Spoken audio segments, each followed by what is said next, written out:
நிறைவாழ்வு AG சபை வழங்கும் morning மன்னாவிற்கு உங்களை அன்போடு வரவேற்கிறோம்.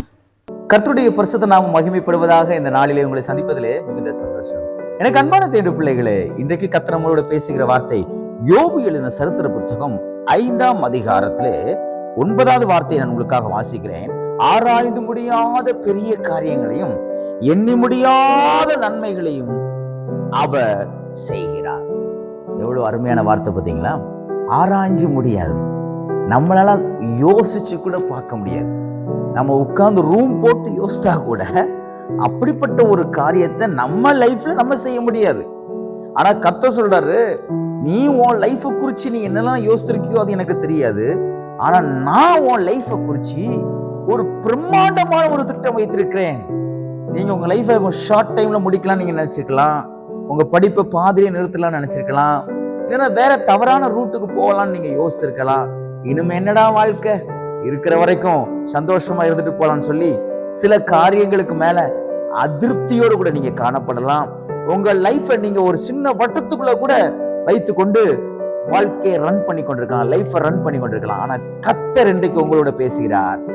ஆராய்ந்து முடியாத காரியங்களை உங்க லைஃப்ல கர்த்தர் செய்ய போறார், உங்க குடும்பத்துல செய்ய போறார், உங்க ஃபியூச்சருக்கு செய்ய போறார், உங்க எதிர்காலத்துல கர்த்தர் செய்ய போறார். விசுவாசிக்கிறீங்களா? எந்த சூழ்நிலை யோபு சொன்னார் தெரியுமா? எல்லாம் இழக்கப்பட்ட ஒரு நிலைமையில தான். எல்லாம் இருக்கும் பொழுது யோபு சொல்லவில்லை, நான் யோசிச்சுட்டு இருக்கிறேன், என் வியாதியெல்லாம் இப்படி இருக்குது, எனக்கு சீலெல்லாம் வடைஞ்சுக்கிட்டு இருக்குது, நாற்றம் எல்லாம் எடுத்துக்கொண்டு இருக்குது அப்படின்னு அவன் யோசிச்சு, இதெல்லாம் எப்ப மாறும், கொஞ்சம் கொஞ்சமா மாறும், இது எப்படி மாறப்போதோ மாறலையோ அப்படிலாம் அவன் சந்தேகப்படல. அவன் விசுவாசிக்காம பேசல. அவன் விசுவாசம் எப்படி இருந்துச்சுன்னா, என்னுடைய சரீரம் செத்து போய் நாற்றம் எடுத்து கொண்டிருக்குது, நான் ரொம்ப தீமையை அனுபவிச்சுட்டு இருக்கிறேன், ரொம்ப வேதனை அனுபவிச்சுட்டு இருக்கிறேன், ஆனா என் ஆண்டவர் நான் யோசிச்சு கூட பார்க்காத, நான் சிந்திச்சு கூட பார்க்காத லைஃபை எனக்கு வச்சிருக்கிறாரு அப்படின்னு ஃபியூச்சரை குறிச்ச நல்ல ஒரு விசுவாசம் இந்த யோபுவுக்குள்ள இருந்தது. எனக்கு அன்பான தேவனுடைய பிள்ளைகளே, எதிர்காலத்தை குறித்து ரொம்ப பயந்து கொண்டிருக்கிற உங்களை பார்த்து கர்த்தர் தெளிவாய் பேசுகிறார். உனக்காக நான் ஒரு பெரிய, நீ யோசிச்சு பார்க்காத பல திட்டங்களை நான் உனக்கு முன்பாக வச்சிருக்கிறேன். உன் பிள்ளைகளை குறிச்சு, உன் படிப்பை குறிச்சு, உங்களுடைய தேவைகளை குறிச்சு, உங்க வீட்டை குறிச்சு, உங்களுடைய ஆசீர்வாதங்களை குறிச்சு, எல்லாவற்றையும் குறித்து தேவன் நீங்க ஆராய்ந்து முடியாத காரியங்களை, யோசிச்சு கூட பார்க்காத விஷயங்களை தேவன் செய்யும்படியாக அவர் ஆயத்தமா இருக்கிறார். அதுக்கு நம்ம பெற்றுக்கொள்ளணும். பெற்றுக்கொள்றதுக்கு இந்த யோபுவை போல கர்த்தரை நம்ம விசுவாசிக்கணும். 2வது சொல்லப்பட்டிருக்கிறது எண்ணி முடியாத நன்மைகளை. இந்த வார்த்தையை பார்க்கும்போது ரொம்ப யோபுவுக்கும் இந்த வார்த்தைக்கு சம்பந்தம் இல்லைங்க. ஏன் அப்படி சொல்றேன் அப்படின்னா, நல்லா புரிஞ்சுக்கணும். யோபு கிட்ட இருக்கக்கூடிய ஆடு, மாடு, ஒட்டகங்கள், இன்க்ளூடிங் சைல்டு, அவருடைய பிள்ளைகள் முதற்கொண்டு எல்லாம் போய்விட்டது. சொல்ல போனா தெருவுல வந்து நிக்கிறான்.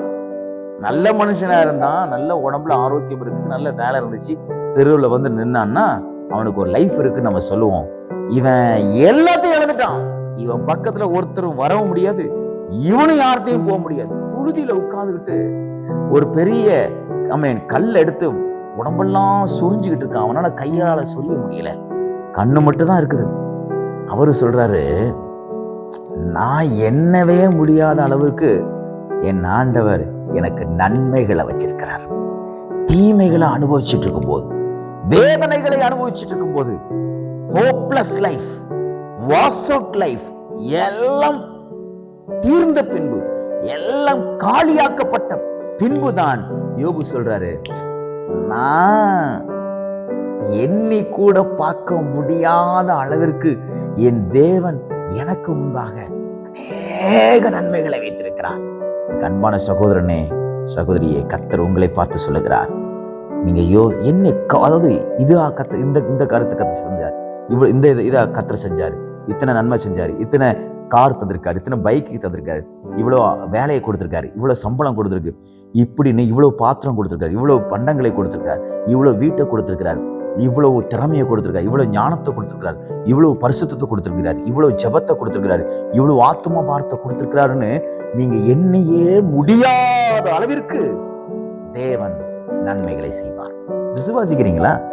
எங்க பாஸ்டர் நடக்குது, நீங்க அப்படி நினைச்சீங்கன்னா நடக்கவே நடக்காது. இது ஏட்டு சுரக்கா மாதிரி ஆயிரும். நீங்க நடக்கும்.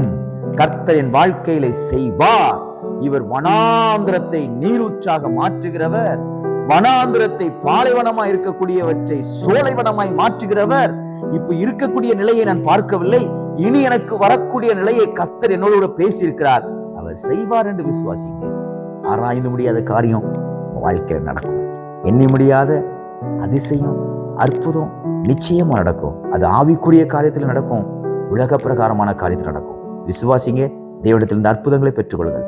இந்த நாள் உங்களுக்கு இனிதான நாளாக இருப்பதாக. God bless you.